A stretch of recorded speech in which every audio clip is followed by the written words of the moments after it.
6 p.m. Pakistan Standard Time. Assalamu alaikum. This is Radio Pakistan.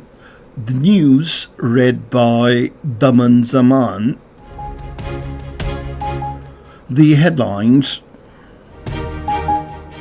The Prime Minister has directed authorities concerned to ensure strict screening at airports to check the monkeypox spread.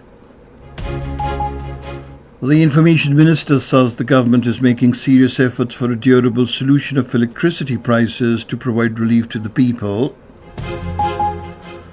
A Danish company will invest $2 billion in Pakistan's port and transport infrastructure in the next 2 years. In the Indian illegally occupied Jammu and Kashmir, the Bharatiya Janata Party government has established 19 new special police units across 8 districts of Jammu division. In New York, faith-based organizations have called on the organizers of tomorrow's parade marking India's Independence Day to remove a float featuring Ram Mandir.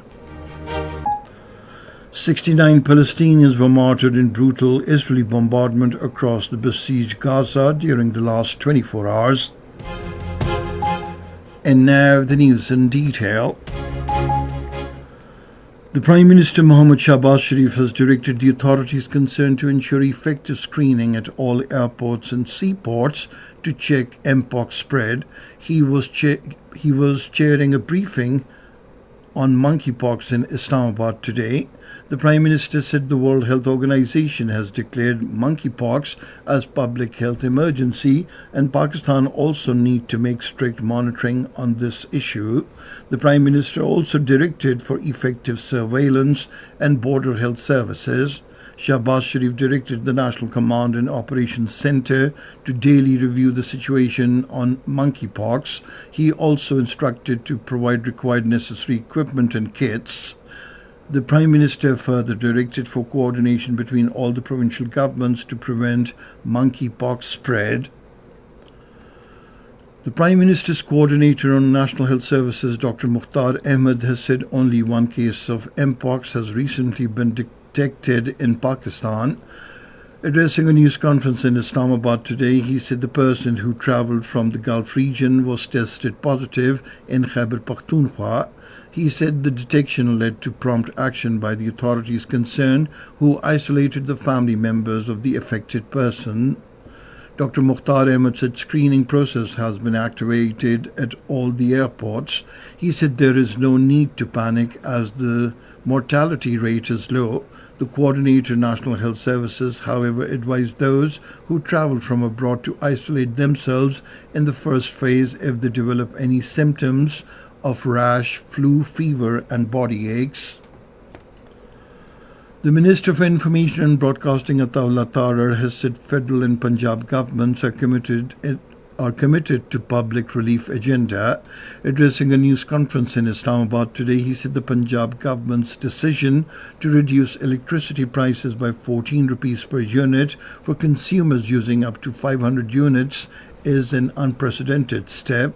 He said this relief of 45 billion rupees will bring ease in the life of the consumers during the months of summer. The Information Minister recalled that the Prime Minister had earlier provided a subsidy of 50 billion rupees to the consumers using up to 200 units for 3 months.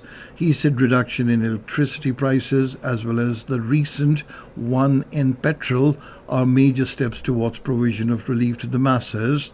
Ataullah Tarar pointed out that solarization of 28,000 tube wells in Balochistan will provide relief to the farmers of the province.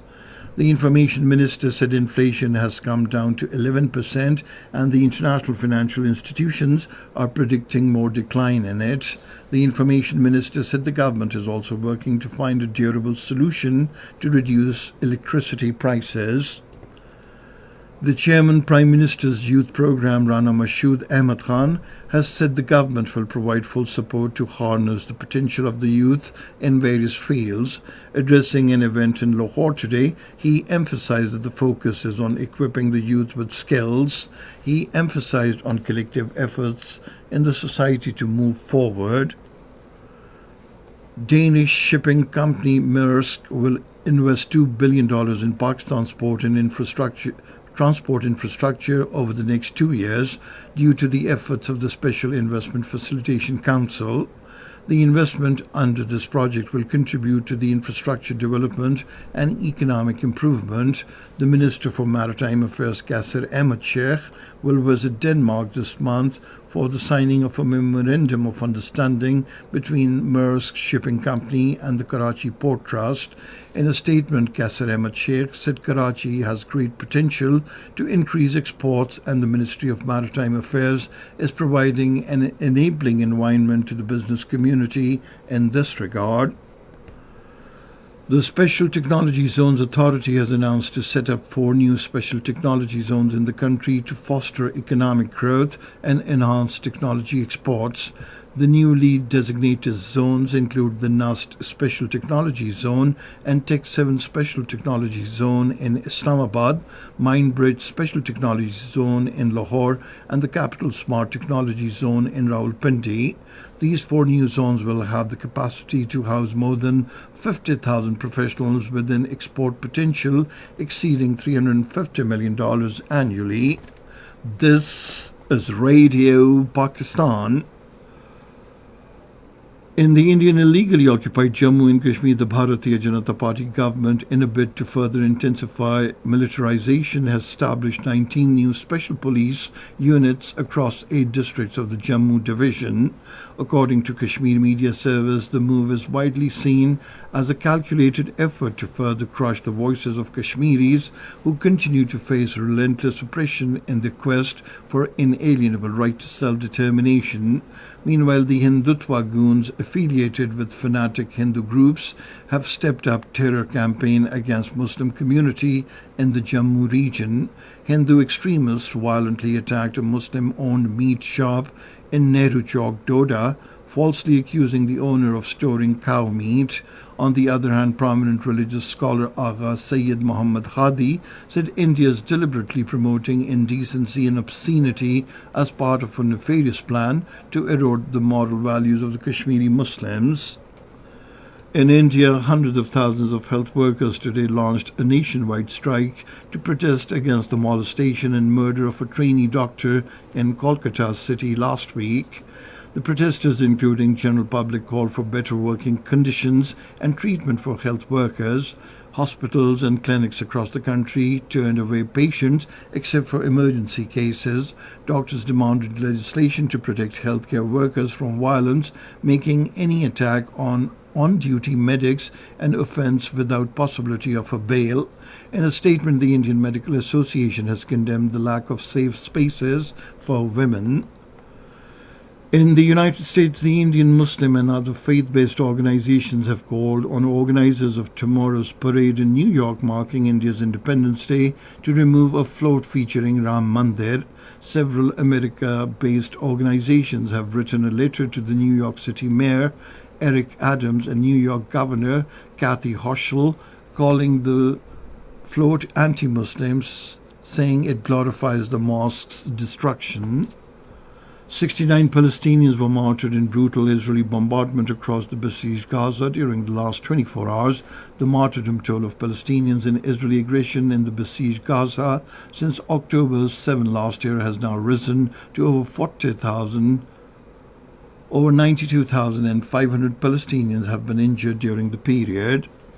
Talks to seal a deal for a ceasefire in Gaza will be held in Cairo next week. In a statement, the United States, Egypt, and Qatar said talks in Doha were constructive and conducted in a positive atmosphere. White House National Security spokesperson John Kirby called the talks an important step. The United Nations Secretary General Antonio Guterres has called warring parties in Gaza to provide safe access to humanitarian workers to vaccinate over 500,000 children against polio. Talking to reporters in New York, he appealed parties to provide concrete assurances guaranteeing humanitarian pauses for the campaign. In Lebanon, 10 people, including 2 children, were killed and 5 wounded in an Israeli airstrike on a residential building in the city of Nabatea today. And finally, the weather report. Rain, wind and thunder showers are expected in Sindh, northeast and south Punjab, East Balochistan, Khyber Pakhtunkhwa, Potawar region and Kashmir during the next 12 hours. Heavy falls may also occur in Sindh, northeast Punjab and East Balochistan during the period. And that is the end of this news bulletin. For more news and analyses, log on to our website radio.gov.pk, and you can also watch the live video streaming of our bulletins on the link facebook.com/Radio Pakistan News Official.